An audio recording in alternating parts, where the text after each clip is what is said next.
Imagine looking at a typical middle school classroom, right? Yeah, totally. You've got 30 kids sitting at their desks. Right. Well, statistically speaking, according to some of the highest prevalence estimates in pediatric psychology, up to 5 of those kids could be dealing with a condition known as Oppositional Defiant Disorder, or ODV. Which is, I mean, that's nearly 1 in 6 kids. Exactly. Nearly 1 in 6. And when you hear a number like that, you really have to ask yourself, are we suddenly experiencing this unprecedented epidemic of childhood defiance? Right. Like, are kids today just inherently worse at following rules? Or, is it possible that our entire framework for understanding quote-unquote bad behavior is fundamentally flawed? I mean, it's a critical question because when we see a child acting out, refusing to do what they're told, screaming, arguing with teachers, our societal instinct is to instantly categorize it. We just want to put it in the box. Exactly. Put it in a box labeled misbehavior because that box has a really straightforward traditional solution. Punishment. Right, punishment. But human behavior is not a broken bone. You can't just take an X-ray, point to a jagged line, and say, there's the defiance. Yeah, it's so much deeper than that. It is an incredibly complex language of actions, reactions, and, environmental triggers. And that is exactly what we are decoding today. Welcome to this deep dive. Glad to be here. Whether you are a parent trying to navigate a challenging phase, a teacher managing a chaotic classroom, or just someone who is insanely curious about the hidden drivers of human behavior, you are in the right place. Absolutely. We are going straight into the murky waters of pediatric mental health. We're going to figure out what clinical defiance actually is, why the label is so dangerously misapplied, and how modern school systems are completely rewriting the playbook on how to support families. It's a massive shift. Okay, let's unpack this. Let's start with the baseline here. What exactly is oppositional defiant disorder, like clinically speaking? So to understand true ODD, we have to look at the diagnostic criteria. It records a persistent pattern of behavior that falls into 3 main categories. Okay. An angry or irritable mood, argumentative or defiant behavior, or vindictiveness. That covers a lot of ground. It does. But the first really crucial metric here is time. For a clinician to even consider this diagnosis, this pattern of behavior has to last for at least 6 months. Oh, wow. So we are immediately weeding out a kid just having a bad week. Exactly. Or maybe reacting poorly to a new school year or a move across town. Right. It's about chronicity. Within that 6-month window, a clinician is looking for a child to exhibit 4 or more specific actions from a defined list. And what's on that list? It includes things like often losing their temper, being easily annoyed, harboring frequent anger or resentment, actively arguing with authority figures, outright defying rules, deliberately annoying other people. Wait, deliberately annoying people. Yeah, and constantly blaming others for their own mistakes or acting spiteful. Okay, I have to jump in here. Because looking at that list, easily annoyed, argues with authority, blames others, that sounds like the literal exact description of a typical teenager. It really does. I am pretty sure I exhibited all of those on a daily basis when I was 14. Most of us did. It sounds like we're trying to distinguish between a passing thunderstorm, which, every teenager goes through, and a permanent destructive climate shift. That's a great way to put it. So how do clinicians actually draw the line between a normal, hormone-fueled developmental phase and an actual psychiatric disorder? What's fascinating here is that the clinical line isn't actually drawn based on the simple presence of the behavior. Because like you said, almost all children will be defiant at some point. Right. The line is drawn based on the severity of the behavior and, most importantly, its impact on the child's functioning. There are a few crucial caveats that separate that passing thunderstorm from the climate shift. Okay, what are they? First, these behaviors must occur during interactions with at least one individual who is not a sibling. Oh, because sibling rivalry is just a universal law of nature. Exactly. I mean, if you aren't deliberately annoying your younger brother, are you even siblings? Right. If the vindictiveness and the arguing only happen with a brother or sister over who gets the front seat of the car, that is a challenging family dynamic, but it is not a psychological disorder. That makes total sense. Second, and this is the vital part, the behavior must significantly impact the child's functioning at home, at school, or with their peers. It has to disrupt their life. Yes, it has to be a persistent roadblock to their ability to live a normal life. So we're talking about the difference between a teenager who rolls their eyes and groans about taking out the trash and a child whose defiance is so severe and explosive that they're getting suspended from school. Yes. Or they're entirely unable to maintain friendships, causing daily severe disruption in the household. Precisely. The severity is what pushes it into the realm of a clinical diagnosis. Yeah. But this brings us to a massive paradox in the field of pediatric psychology. Which is? While true ODD is a very real, very challenging condition, it is also widely considered one of the most dangerously over-applied labels in mental health. See, this is the pivot that really caught my attention in the research. Yeah. If there are these highly specific clinical criteria and they require a 6-month duration and severe impact, why is this label being handed out so freely? It's a huge problem. It seems like we just have a habit of slapping this bad kid label on children who are actually dealing with entirely different issues. To understand why this happens, we have to look at the concept of a rule-out. A rule-out. Yeah. In diagnostics, a rule-out is a condition you must definitively eliminate before you can confidently assign a specific diagnosis. Because human behavior is messy. Incredibly messy. Yeah. Many different underlying issues can produce the exact same surface-level symptoms. Right.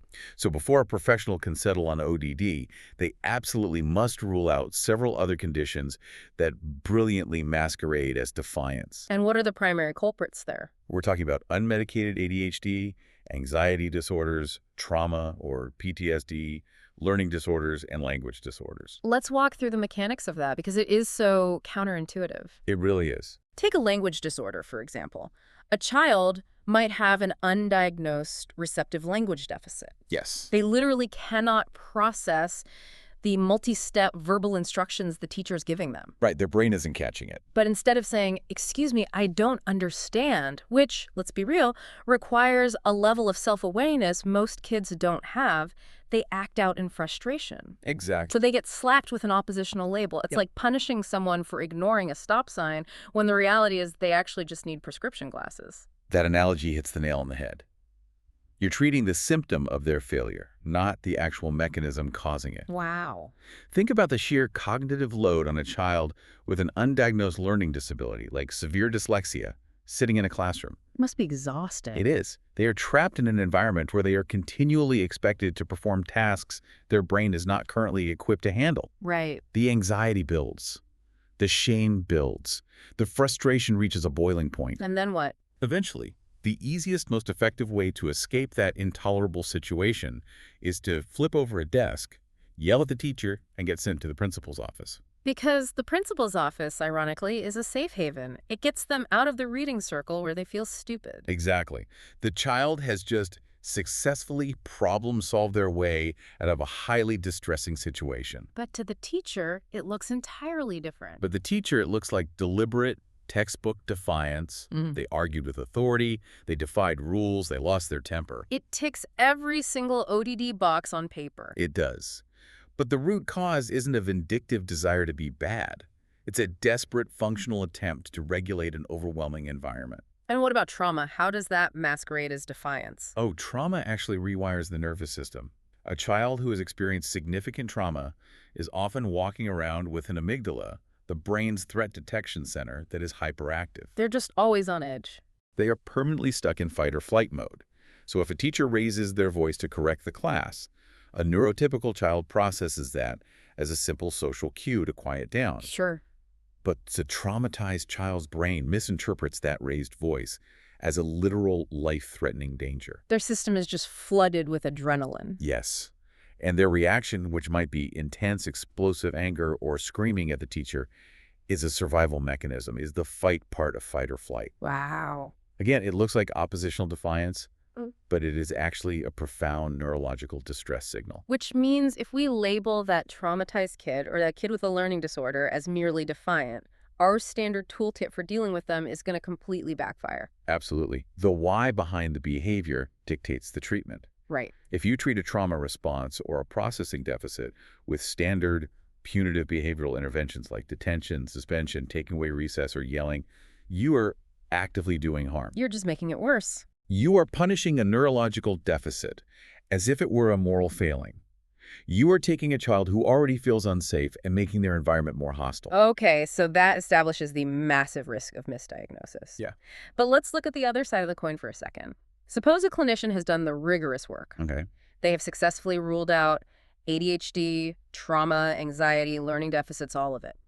And they determine that a child truly, genuinely does have oppositional defiant disorder. How do we actually treat it? The gold standard treatments for true ODD are parent management training, or PMT, and parent-child interaction therapy, known as PCIT. Okay, notice what is entirely absent from that list. Yep. There is no mention of strict boot camps or punitive discipline protocols or just punishing the child into submission. Not at all. But here's where it gets really interesting. The diagnosis itself is entirely focused on the child. The child has the disorder, the child is the patient. Right. But the gold standard medical treatment parent management training involves coaching the parents. It is a profound paradigm shift in how we view psychology.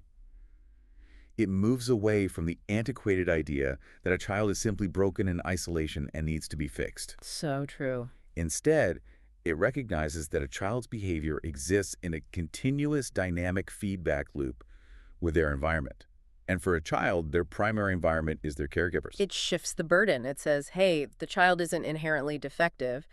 The family dynamic and the reinforcement system around the child need a total reset. Exactly. Let's break down the mechanics of how that actually works in practice. Okay. In conditions like ODD, negative behaviors often get accidentally reinforced by how adults react to them.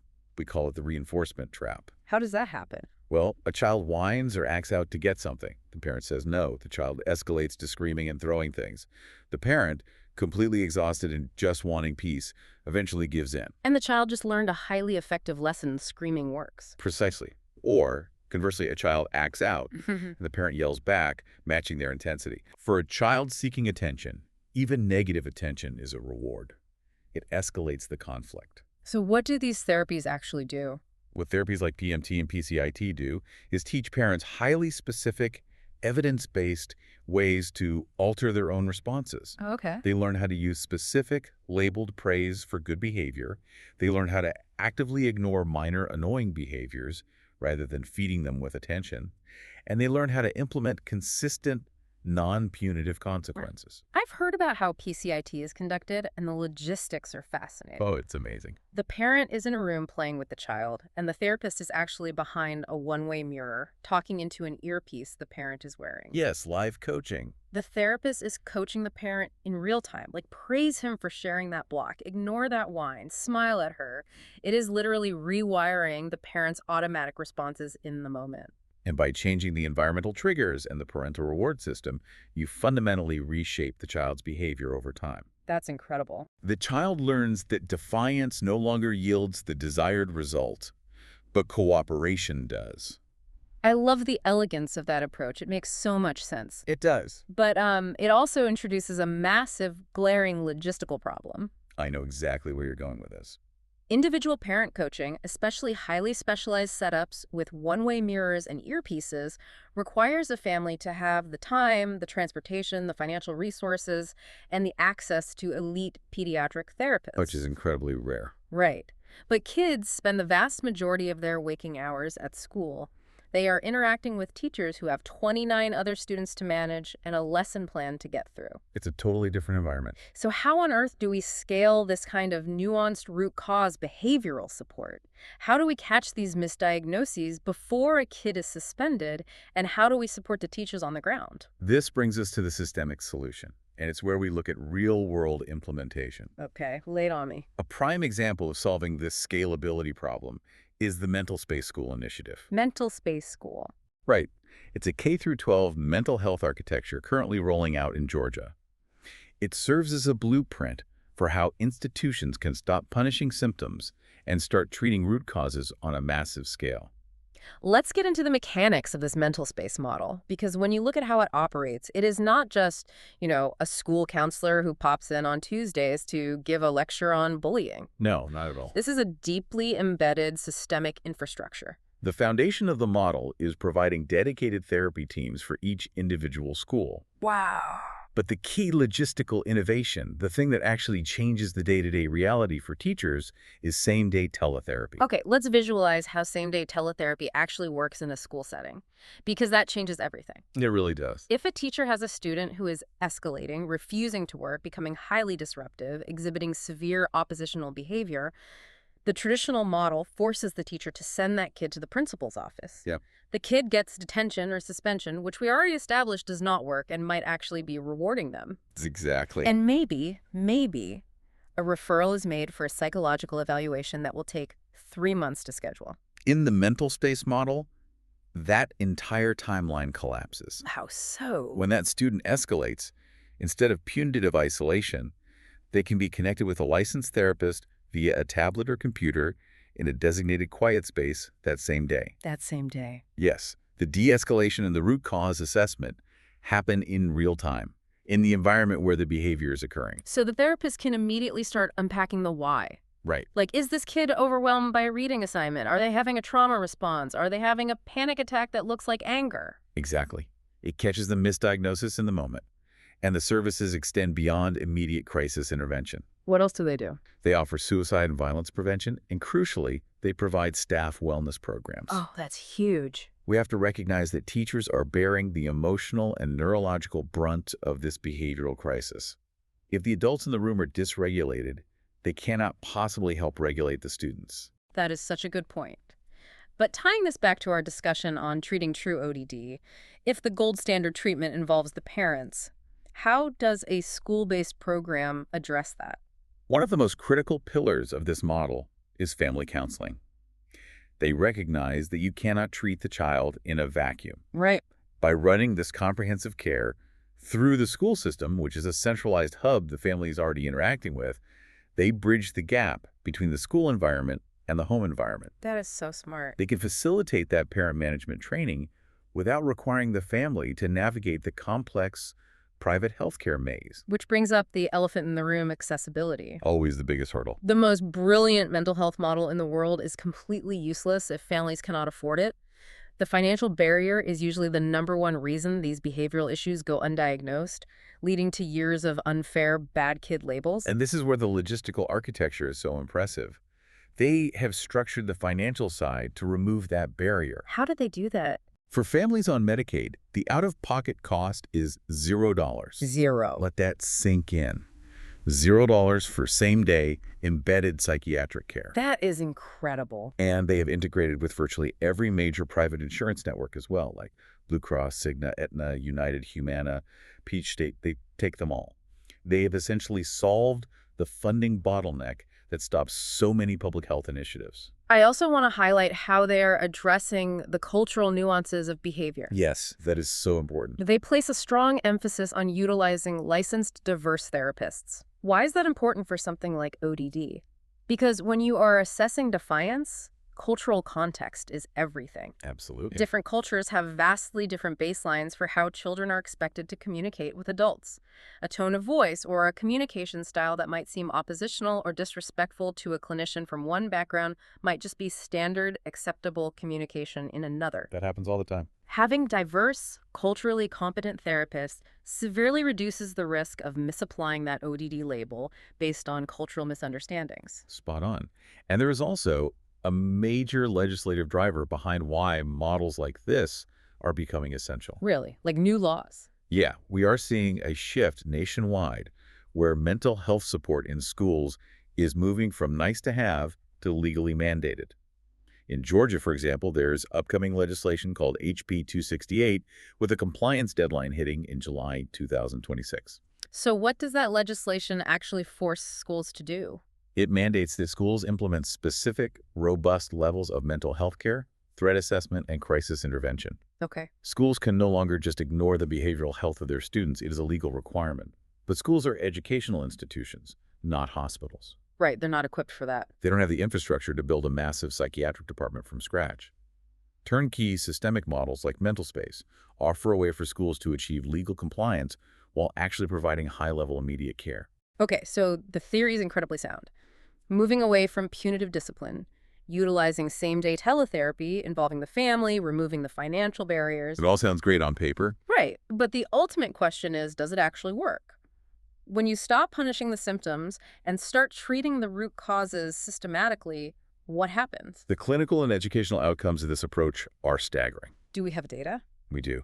Under this model, they report an 89% improvement in student attendance. Wow. They see an 85% family satisfaction rate, But the most telling statistic, the one that completely validates everything we've discussed today, is a 92% reduction in student anxiety. A 92% reduction. Yes. If we connect this to the bigger picture, that 92% number is the whole ballgame. It really is. Think back to our discussion on the rule-outs for ODD.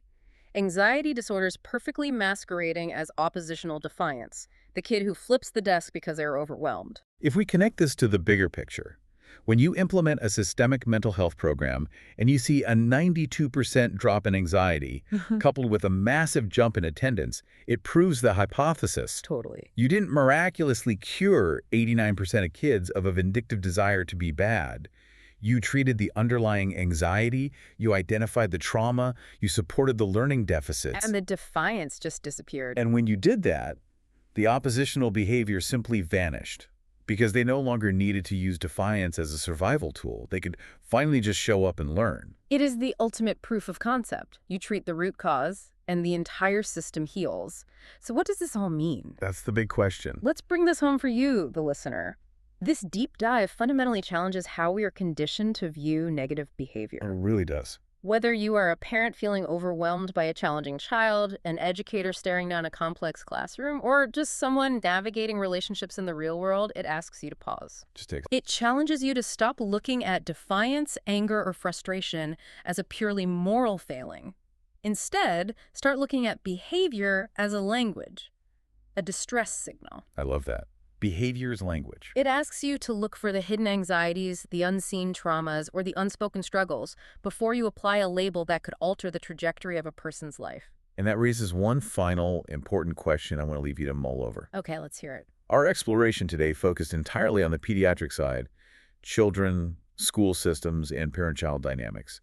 But let's extrapolate this into the adult world. Oh boy. If childhood opposition is so frequently just a mask for unmet needs and untreated language disorder, lingering trauma, or severe unmedicated anxiety, what about the adults we interact with every day? Oh, that is a profound thought. Think about the chronically difficult adults in your life. We all have them. The coworker who argues about every single directive. The neighbor who is constantly vindictive. The family member who turns every minor inconvenience into an explosive conflict. How much of their toxic behavior is just an adult walking around with the exact same undiagnosed, untreated root causes? That's wild to think about. How many difficult adults are just kids whose underlying pain was missed because 30 years ago, no one ever thought to look past their behavior to figure out what they actually needed? That reframes almost every difficult interaction I can think of. Because the reality is we don't just magically outgrow our unaddressed psychological needs when we turn 18. We just get much better at masking them and rationalizing our anger. Thank you for joining us on this deep dive. The next time you encounter someone, child or adult, whose behavior feels like a glaring, frustrating warning light, remember to look past the glare and ask what's really going on under the hood. We'll see you next time.